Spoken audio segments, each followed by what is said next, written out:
Ei, gente, eu tô aqui com a Elis Braga. Ela é nutricionista infantil, especialista em nutrição infantil e a gente veio conversar aqui um pouquinho sobre introdução alimentar. Elis, primeiro eu quero te agradecer por você estar fazendo parte desse nosso canal, isso pra gente é muito importante. E a primeira pergunta que eu quero te fazer é a seguinte: a introdução alimentar, afinal, quando que a gente começa a introdução alimentar? Olha, a introdução alimentar ela deve acontecer aos 6 meses de idade. É importante que a criança apresente os sinais de prontidão, que eles podem iniciar aos 5 meses, mas a introdução é sempre aos 6 meses. E também pode ser que ela comece aos 7 meses e aí a gente precisa respeitar o tempo dessa criança, né? Os sinais de prontidão são postura, a criança ficar sentada sozinha a 90 graus, sem precisar encostar, né? Sem precisar estar escorada para trás, nem para o lado, ela consegue ficar sozinha. Ela consegue levar o alimento à boca sozinha. O adulto não precisa oferecer o alimento na frente dela para ela pegar. Ela mesma pode ir pegar o alimento e levar o alimento à boca, que isso já vai sinalizar que a criança já tem toda a musculatura própria para engolir os alimentos sólidos. E é aos 6 meses que a criança também já tem as enzimas suficientes e já está pronta para digerir esses alimentos sólidos. E isso para quem está em aleitamento materno e o uso de fórmula também? Também, independente de qualquer que seja a alimentação da criança, ou leite materno ou fórmula, a introdução alimentar deve ser aos 6 meses. A outra pergunta que eu quero te fazer é qual técnica, porque tem várias técnicas também de introdução alimentar.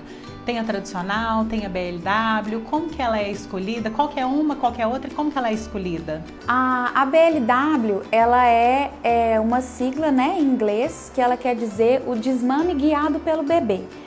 Não quer dizer que o bebê vai desmamar de uma vez, né? Ele vai continuar com a amamentação ou com o uso de fórmula, mas é ele quem vai guiar, é ele quem vai fazer o processo de introdução alimentar, é ele que vai começar a consumir os alimentos no tempo dele. O processo tradicional, geralmente o cuidador, né, os pais da criança ou o cuidador, ele amassa o alimento, né, não pode ser nunca triturado, nunca sopa, de jeito nenhum, sempre os alimentos bem cozidos, né, no método tradicional e amassadinho, e o cuidador que leva à boca da criança. O problema é que muitas vezes o cuidador cria uma expectativa e quer oferecer uma colherada muito grande, muito cheia para a criança pode acabar engasgando, né? E o outro lado também, que é o BLW, a criança precisa ter o cuidador precisa ter cuidado com o corte. Então tem que ser um corte adequado para a criança e também o alimento tem que estar bem cozidinho, né? Mas os dois métodos são eficientes, né? Isso não é que um é mais certo do que o outro. Cada cuidador vai se sentir mais à vontade de um jeito, cada criança vai se sentir mais à vontade de um jeito.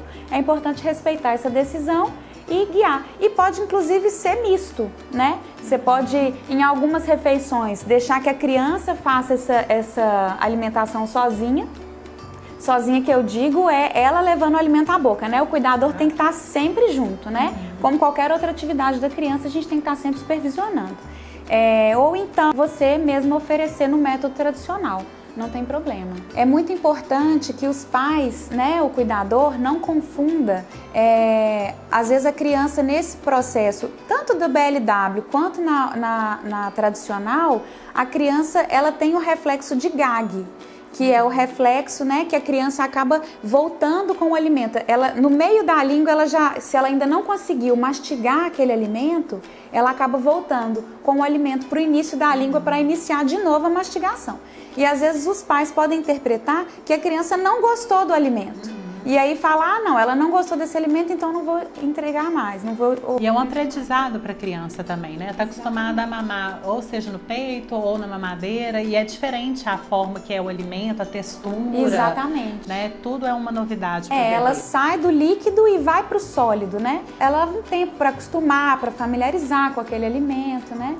Então nem todo bebê engasga. Nem todo bebê engasga, isso também é importante. Os sinais de que o bebê está engasgando é quando o alimento ele interrompe, né? Ele bloqueia a via aérea e aí a criança não consegue tossir, não consegue respirar, não consegue nem chorar. Isso é um engasgo. Aí é importante fazer a manobra para desengasgar. Agora, o reflexo de gag, a criança até volta com o alimento, mas você vai notar que ela tosse, ou que ela chora, que ela consegue respirar. E tá tudo bem, né? Você precisa estar junto para ver se ela vai precisar, mas geralmente ela consegue lidar com aquilo sozinha. É normal, um reflexo normal. E eu vejo que, pelo menos que eu vejo das mães que eu trabalho, elas ficam com muito medo da introdução alimentar, porque às vezes você oferece o alimento e o bebê não come esse alimento ou o alimento todo que essa mãe está esperando, né, de comer. E aí, como que a gente faz nesses casos? Você fez uma porção, por exemplo, de, sei lá, de abóbora, e aí se não comer tudo, como que a mãe faz? Ela complementa, dá mais peito ou dá mais fórmula depois disso? Como que funciona? É muito importante que nesse comecinho, na introdução alimentar, os pais não criem tanta expectativa, porque a criança está familiarizando com o alimento, né? Então, é comum que ela mais faça bagunça, brinque, suje tudo em volta, menos comer, né? Mas isso é normal, porque ela vai estar amamentando ainda ou tomando a fórmula e isso ainda vai manter ela nutrida por muito tempo, né? É claro que, à medida que ela vai crescendo, ela vai fazendo a troca. O leite começa a ficar complementar e o alimento a alimentação principal. Mas isso é ao longo do tempo, né? Assim, até 1 ano, o leite, a amamentação ainda pode ser a fonte principal de energia, de nutrientes, né? E os alimentos começam a ganhar força nesse sentido. E também varia de criança para criança. Tem criança que no começo já vai ter uma fome, já vai aceitar tudo e comer de tudo. Outras crianças vão ter mais dificuldade, vão ficar mais desconfiadas e vão demorar um pouco mais tempo para esse processo. Esse tempo de demorar, até quando assim que é normal? Que a gente pode ficar tranquila assim que tá normal ainda? Aí vai variar do tanto que a criança está amamentando e do tanto que ela está aceitando esse alimento, né? Mas geralmente até 1 ano o leite ainda é a principal fonte de nutrientes. Aí os pais não precisam de preocupar. Não precisam preocupar. Se não tá comendo direito. Claro que assim, com 9 meses você vai começar a observar se a criança já está conseguindo comer um pouco mais. Se ela está demonstrando muita dificuldade com aquela alimentação, não está ganhando peso, que é um importantíssimo fator para avaliar, né? Se ela está ganhando peso todo mês. Se isso estiver acontecendo, pode ficar despreocupado. Se não estiver acontecendo, aí é importante procurar um profissional para poder entender o contexto que aquela criança está vivenciando, para poder interferir de forma efetiva. E qual o melhor alimento, a quantidade que a gente deve oferecer? A quantidade também vai variar de criança para criança, né? É importante, os alimentos assim, sempre bem cozidos. É legal você começar com vegetais, legumes cozidos, frutas mais macias, né? Assim, banana, mamão, que são mais fáceis da criança mastigar. Pode confiar na criança, porque a criança, por mais que ela seja banguelinha, às vezes tem criança de 6 meses que não tem nenhum dentinho ainda, né? Ela tem toda a dentição debaixo da gengiva. Então você pode ficar tranquilo que ela vai mastigar. Mas lembrando que para as crianças, no caso do BLW, é sempre um corte maior e macio. Quanto menor a criança, maior o corte, né? E no método tradicional é fazer bem amassadinho, bem cozidinho e ir progressivamente com pedacinhos e vendo como é que vai ser a aceitação dessa criança. E eu sempre falo a mesma coisa aqui, mas é importante uma outra profissional também dar a opinião, né? Existe com o tempo o leite da mãe ser fraco, não ser o ideal para o bebê quando o tempo vai passando para a criança? O leite não fica fraco, né? A Organização Mundial de Saúde sugere que a gente amamente até os 2 anos de idade da criança. Já foi comprovado, já fizeram análise no leite materno que mesmo com 2 anos de idade ele continua tendo o mesmo valor calórico, ele continua oferecendo nutrientes. O que vai mudar é a necessidade da criança, né? Então assim, não é que o leite ficou fraco, a criança, a demanda da criança é que modificou. Então ele precisa acompanhar a alimentação, mas ele também vem com todos os nutrientes, ajudando o sistema imunológico, ele é perfeito. Com relação, quando eu introduzo a alimentação, né? Aí o pessoal fala, a gente já sabe que não existe papa salgada, papa doce. Como que fica a questão do sal nessa introdução alimentar? Questão de tempero também, qual que é a sua sugestão? O sal, ele é recomendado que a gente consiga oferecer o mais tarde possível. Pelo menos evitar até 1 ano de idade, né? Primeiro porque a quantidade quantidade de sal que a gente adiciona aos alimentos já ultrapassa na necessidade de sódio da criança, e os alimentos mesmo já têm sódio, né? Que faz parte dos alimentos.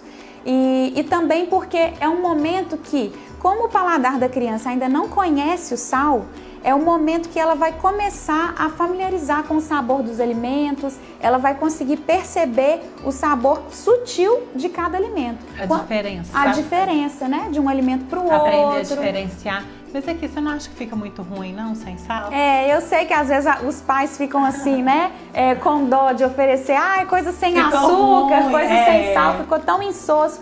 Na verdade, é pra gente que já está acostumado com esse sabor, né?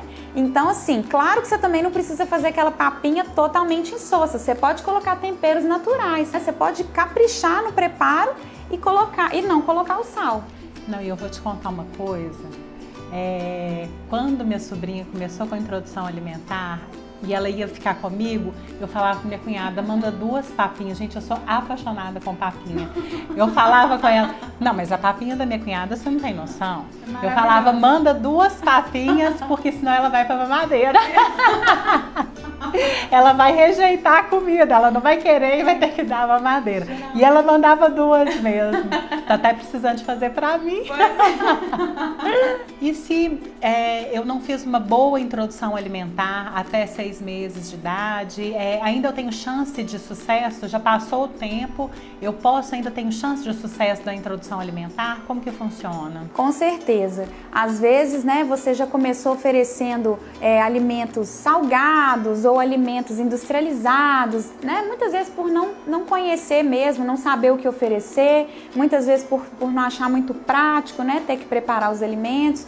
E aí você notou que às vezes a criança tem uma dificuldade, alguma rejeição com os alimentos. É sempre hora de começar, né? É aquela ideia, antes tarde do que nunca. Então a ideia é sempre você fazer com que a criança, você despertar o interesse da criança nos alimentos. Sugestões, né, de atitudes que você pode fazer. Levar a criança à feira e sugerir para a criança, olha como essa fruta é maior do que essa, olha que vegetal diferente. Aí você pode oferecer e pedir para a criança te ajudar no preparo desses alimentos. Então, de acordo com cada idade, a criança pode fazer coisas na cozinha, amassar, descascar, né? São tudo coisas que você consegue. No processo, né? Ir aprendendo, ir sentindo o cheiro, exatamente, a textura. E mostrar para a criança, né? Então assim, vai fazer um bolo, você vê que antes de levar ao forno o bolo é líquido, depois ele fica sólido, olha que interessante. Então quando você mostra para a criança essas transformações, mostra as cores e desperta nela o interesse pelos alimentos, pela diferença dos alimentos, a criança acaba se interessando. Então, quanto mais você conseguir trazer a criança para esse universo e a criança entender assim, que o alimento é também uma forma de brincar, de descontrair, de divertir, é muito mais fácil ela interessar por ele. E me conta uma coisa, e quando a criança começa com recusa alimentar, né? Porque eu vejo que às vezes a criança no começo come de tudo, adora tudo, aí de repente não gosta de uma coisa, não gosta de outra, não gosta de nada. Como que a gente faz? O porquê que isso acontece? Isso é muito comum acontecer com as crianças a partir de 2 anos, às vezes até os 5 anos de idade, né? E os pais ficam desesperados. Mas é porque é um momento que a criança começa a entender que quando ela fala não, ela tem alguma reação, né? Que ela já consegue não aceitar alguma coisa. E nem é só com a alimentação, você pode observar que várias coisas é a idade do não, né? Então não é talvez pelo alimento. Às vezes não é pelo alimento. É para ela poder ter opinião. Exatamente, para ela manifestar a vontade dela.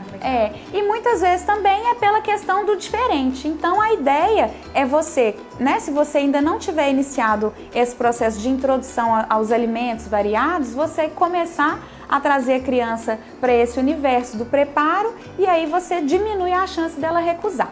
Outra coisa que é importante é que você sempre ofereça para a criança alguma coisa que ela já goste, que não seja industrializado, né, que não seja guloseima.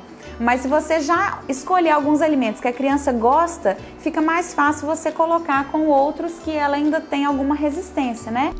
Para finalizar, eu quero te pedir algumas dicas para poder tornar suave a introdução alimentar de um bebê. Coisas importantes que a gente precisa fazer. Sempre ter um ambiente tranquilo, né? Na hora da alimentação, na hora da introdução alimentar, é importante que a criança esteja num ambiente que ela já seja familiar para ela, né? Assim, tentar não ser várias novidades ao mesmo tempo. Então, colocar num ambiente que ela já está acostumada. Quem está oferecendo o alimento deve também estar sempre com uma expressão facial boa, né? Feliz, assim, não pode oferecer emburrado, sem paciência. Paciência é a palavra-chave. A posição que a criança vai estar também é importante, então ela tem que estar com uma cadeira que ela consiga estar confortável, né? Que ela consiga apoiar os pés também é importante. Então, assim, é importante você estar com os pés apoiados, com uma cadeira confortável, né? A altura da mesa também ser uma altura confortável. Uma coisa que faz muita diferença é que a criança faça a refeição junto com os pais. Então, assim, sentar à mesa, porque esse momento de sentar à mesa, toda a família, a criança vai visualizar todos os alimentos que estão postos, vai visualizar o prato dos pais, que tem que ser uma alimentação saudável, por favor. Então, é importante que a criança visualize esses alimentos, que ela esteja confortável e o ambiente seja um ambiente feliz, né? Então isso tudo vai ajudar a fazer com que a criança consiga tornar aquele momento menos estressante. Bom, então nós vamos encerrar por aqui. Muito obrigada. Eu que agradeço. Eu adorei sua participação eu também aqui. Adorei. E nós vamos ainda fazer muitos vídeos, ainda a gente tem um monte de assunto, como nutricionista não falta assunto, né, gente? Alergia alimentar, tem vários assuntos que a gente pode ir fazendo. Então, gente, eu adorei o bate-papo. Essa daqui é a Laurinha, Laura, filha da Elis, maravilhosa. Eu vou deixar aqui para vocês tanto a minha rede social quanto a rede social da Elis. Não esquece de se inscrever no canal, tá super legal. Sempre vou deixar aqui um monte de informação para vocês. Nós ainda vamos fazer muito vídeo junto. Isso mesmo, com certeza. Não esquece de falar pra gente também o que vocês querem que tenha aqui no nosso canal. Eu vou deixar aqui para vocês o link do meu e-book para vocês baixarem os 6 passos para o sucesso da amamentação. Depois vocês me deixam também e me falem o que vocês acharam. Muito obrigada e até a próxima.